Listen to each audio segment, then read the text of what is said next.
Ministry and service, praying becomes meaningful when applied in real ministry. Actually, mag-lecture, easy lang na. Pero pag i-apply mo, dala na question mark.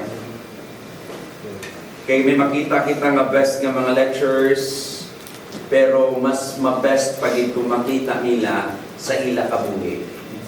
Hambal dire, camping evangelism. When we do camping, kinahanglan maka-evangelize ta sa ila.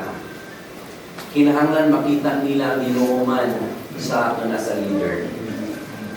Hindi nga kaakig na numan amo galing ni. Kilugdo nga may amo na nga situation, pero kinahanglan makita igyapo nila Ginoo sa ating kabuhi.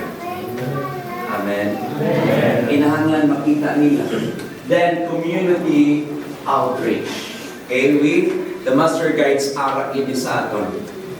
Community outreach. Then youth mentoring. Actually, budlay mag-mentor kung sa words lang nila mabatian, hindi makita sa imong personal na life. Kabudlay. Youth mentoring. Kinahanglan kita ang mentor. Tapos na Sir Michael.